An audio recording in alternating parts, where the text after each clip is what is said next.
The next major barrier is the way OCD interacts with core fears and tackling core fears. These are the fears that sit below the OCD surface presentation.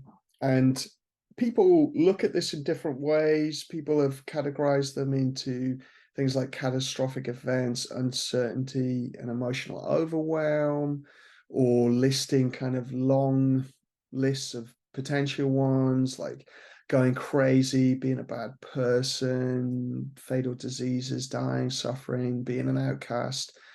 And I think really the way they show up for each individual is very varied and different. It depends on our history, either traumatic things that have happened that we've witnessed, or actually just information we've received through movies and films and societal messages and um, things we've come across. It can be very different for different people depending on their values and goals in their life.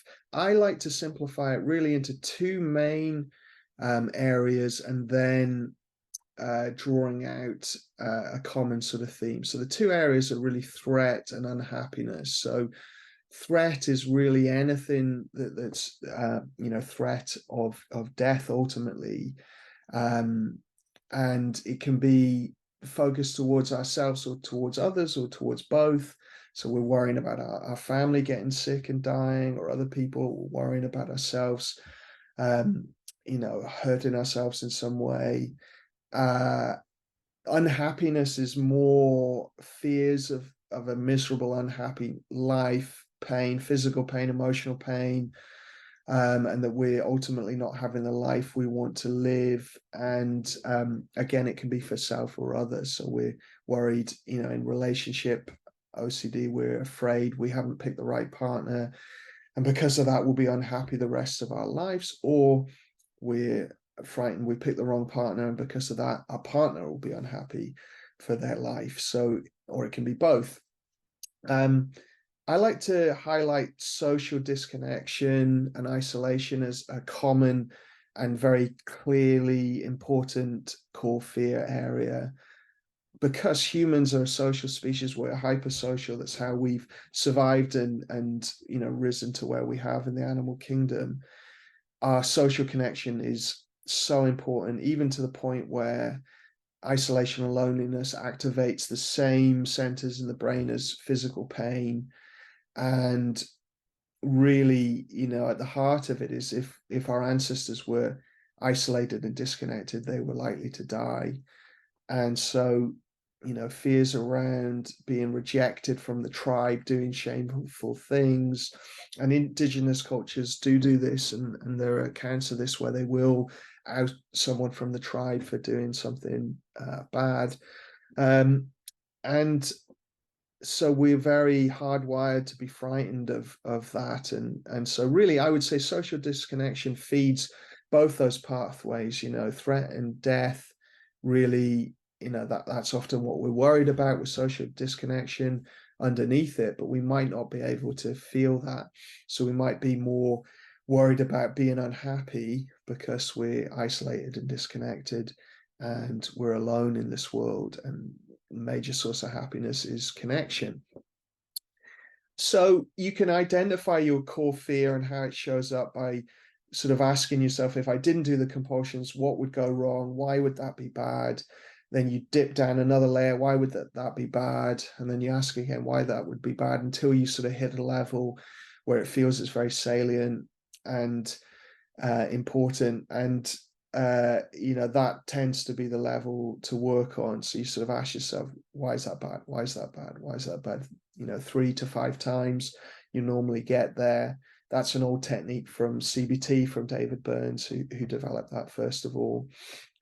And once we have the core fear, I like to build up to doing exposure on that. We might have tackled um, more surface OCD presentation, everyday compulsions we're doing, or rumination, or exposure to triggers, or things we've been avoiding. And then once we've got through some of that, we then might dig into the core fear, because it tends to be quite hard to face the core fear for most people. And I see core fear exposure is that we are getting in contact with the thoughts and feelings of the core fear and then training our psychological flexibility in the face of it. And I got to this point because when I was doing my last bit of ERP work, when I was really in OCD crisis, I was working with a therapist, just did a few sessions, just did 3 sessions with him. And as we were talking about doing exposure, he really encouraged me to work on exposure. And at the time, I was getting back into ACT and rediscovering that, and compassion work and other things as well.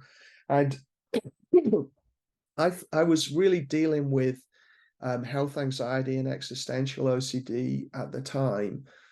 And I remember thinking to myself, there's no way I'm going to habituate to these fears, in the sense that I'm not going to be frightened of getting cancer and dying, or being alone and isolated in the universe, or not having free will and being out of control, or not knowing where I'm going to go when I die, or not understanding reality and consciousness, and are things real or not. Any of those sort of existential fears, and more of them that I had, and the different health anxiety I was having, I was like, I'm not going to suddenly not be frightened of this. And actually, I'd put a lot of time in my earlier life trying to find ways to overcome those fears. And, ultimately all of them had failed. And so I was like, what's a more realistic goal here is to get very comfortable in this fear, and to get more able to face these thoughts and these fears, and to be psychologically flexible, so to feel that terror and panic and dread, and be able to handle that, to be able to have my mind generating very frightening thoughts, to be able to step back and observe that, and then to focus on my values in the face of that. And when I approached exposure that way, so I was doing the classic sort of exposure scripts, but then I was practicing diffusion, acceptance, and present moment attention as I was going through that, suddenly it actually felt a lot more helpful. And actually, ironically, a lot of my very intense OCD symptoms just dropped away as soon as I started doing that. And I wasn't trying to get them to do that. It's not that I didn't face difficulty again. And, certainly I could still feel those intense feelings and have difficult thoughts at times, but it's far more transient, and it doesn't impact me in the same way. But they melted away because I was really leaning into it. And I'd been waking up with sort of panic and dread all day long, like first thing in the morning, dread, and then rolling panic, like anxiety throughout the whole day. And, switching between that, depression, depersonalization, intrusive thoughts, and just kind of rolling between them or blurring them. And so it was very intense. I mean, I'd lost 2 stone in a month because I couldn't eat and things. It was really, really very difficult. Couldn't really think. Like, got to a point where I felt like I couldn't think, and couldn't read, and couldn't, do much very easily, and was starting to sort of consider staying in home all the time, and ultimately having suicidal thoughts.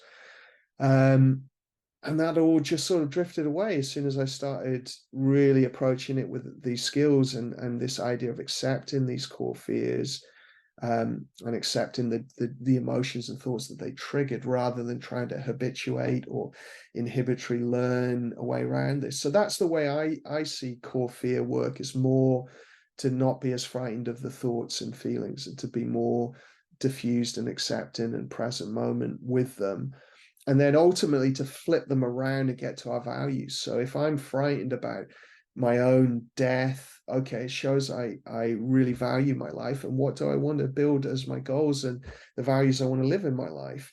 Or, if I really care about happiness, or I'm very frightened of unhappiness, then, it tells me I care about happiness. With the relationship anxiety, it tells me relationships are very important to me and I care about them. So, okay, what can I give and build and create in my relationships that are the things under my control, not trying to figure out unsolvable problems.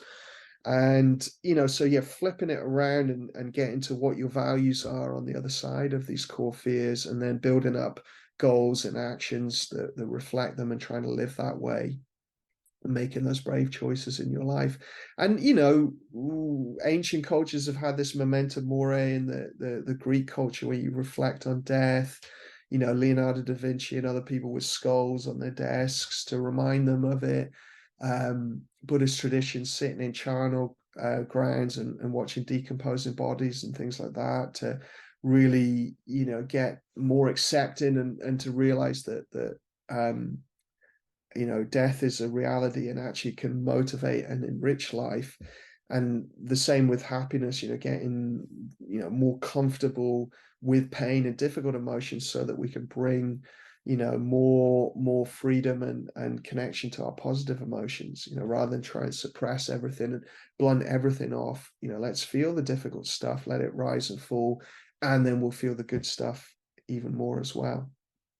So yeah, psychological flexibility in the face of these core fears, building up to this. For some people, it takes quite a while to get to the point where you're willing to face these sort of fears. And you don't have to do the worst case scenario of your OCD fear. It's more the feared outcome. So if you have some of the taboo OCD themes, harm, OCD, peer OCD, other things like that, you don't necessarily have to expose to the thing you're frightened of happening. It's more the social disconnection and judgment and shame. So you expose yourself to that kind of image and idea, like of people judging you, because that's what we're afraid of, ultimately there. And then practicing the skills in response to that. It could be different things for different OCD themes. So you just want to dig in, find what the core fear is, and with a therapist, really, unless you feel very confident in your recovery and you know what you're doing with ERP work, and you've had ERP and you've done ACT and you understand these concepts, if you're not in that place, then this sort of work is important to do with a therapist. But I think it can really trip us up, because if we're working at the surface compulsions, but our mind is still being really triggered by this thought, this fearful thought about core fears, then it's going to keep feeding the OCD system.